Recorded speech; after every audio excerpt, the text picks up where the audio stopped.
So eto guys yung luma, yung gagayahin natin.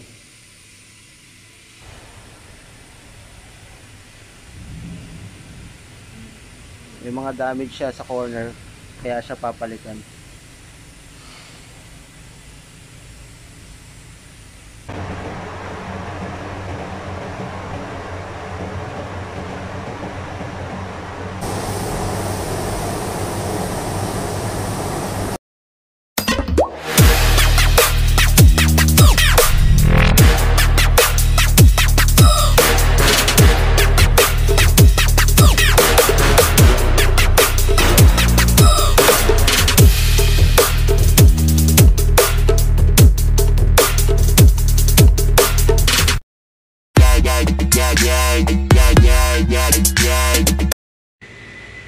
Ayan guys, may bago tayong bubugahan na wheel rim.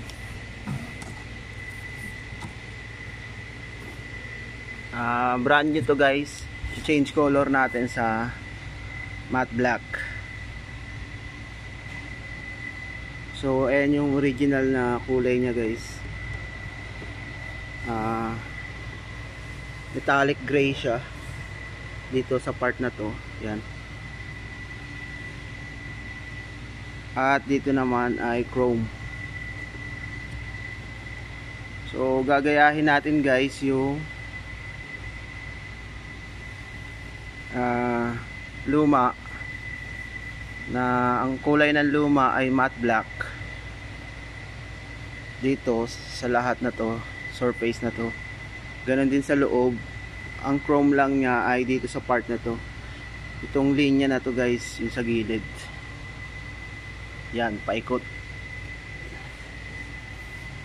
So lilihain na muna natin to guys. Gagamitan natin ng Scotch red. Ito guys, Scotch red.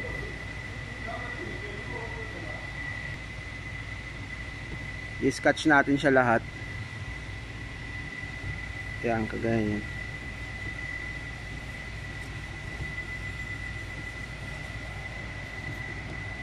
Ayan yung itsura niya guys pag na-scotch na siya. Nawawala na yung kintab niya. Unlike dito sa hindi pa na-scotch. Ayan, glossy pa siya. So ayan, scotch natin lahat to guys.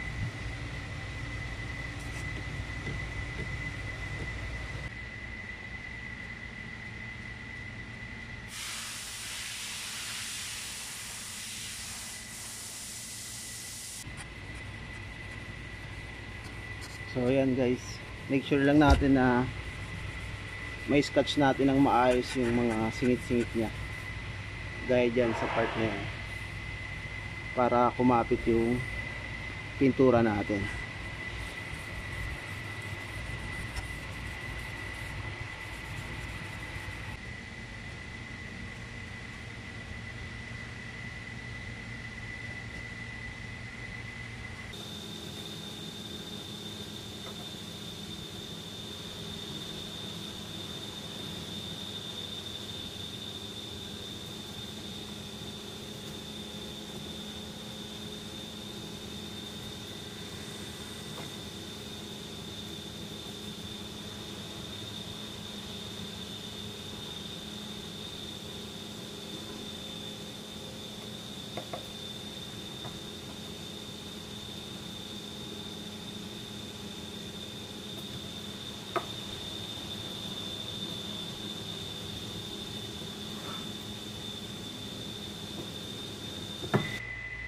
Ayan guys, nalihan na natin siya. So, ang plano ko, unahin ko na muna dito yung loob. Bugahan muna natin to siya guys ng itim, para mamaya ang bubugahan na lang natin ay yung sa ibabaw niya. So, ang purpose ko nun guys, para hindi magkaroon ng overspray dito sa ibabaw. Pag pinagsabay kasi natin, yung overspray mula dito sa loob pupunta dito sa ibabaw, at tendency noon magkakaroon ng dumi, magkakaroon ng roughness itong portion ng taas. So ang pinaka the best na gawin dito ngayon ay dito muna sa loob. So tetepan ko na lang to guys, itong line na to, yan didikitan natin yan, ko-cover natin tong portion na to para hindi magkaroon ng overspray dito. So itong side na to hindi naman siya required na pinturahan na. Maganda rin yan guys, at pag nakita ng customer natin manonotice niya na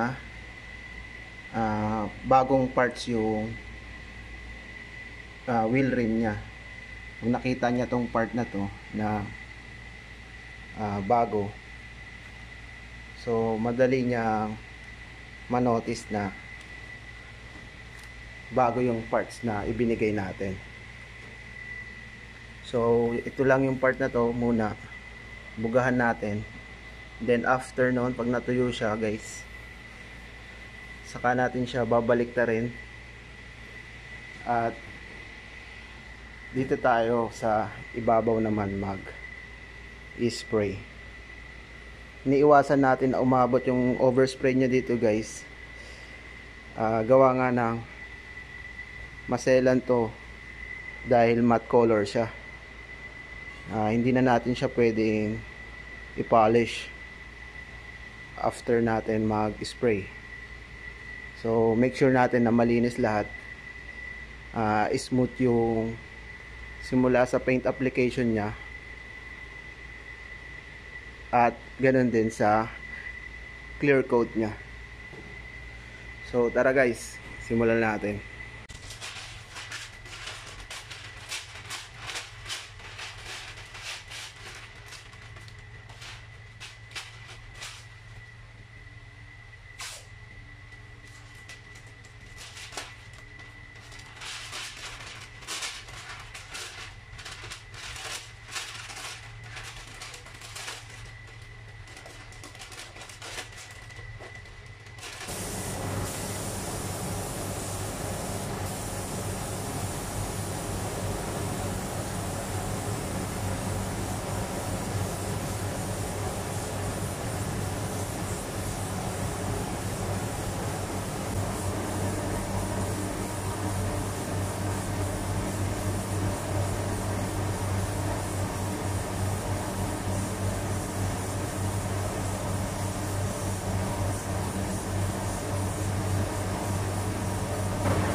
At ayan guys, tapos na natin siyang lagyan ng tape dito sa part na may chrome. Ayan yung pinaka-line niya guys.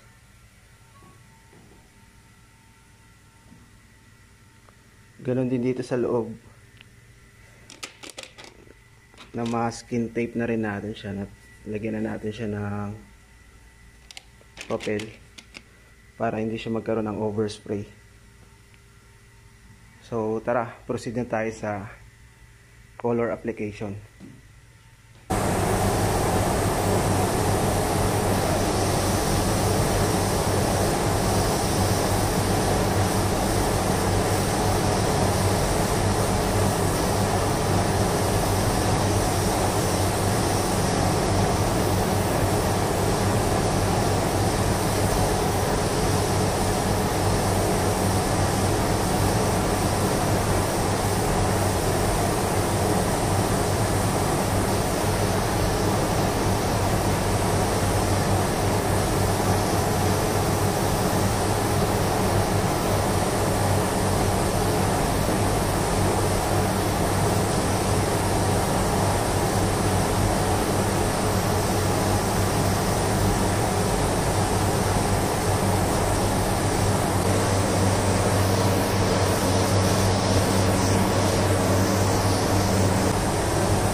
guys, nakatapos na tayo ng trabaho natin.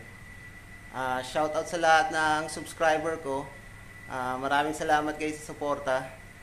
So hanggang dito na lang muna, hanggang sa muli at see you in my next vlog.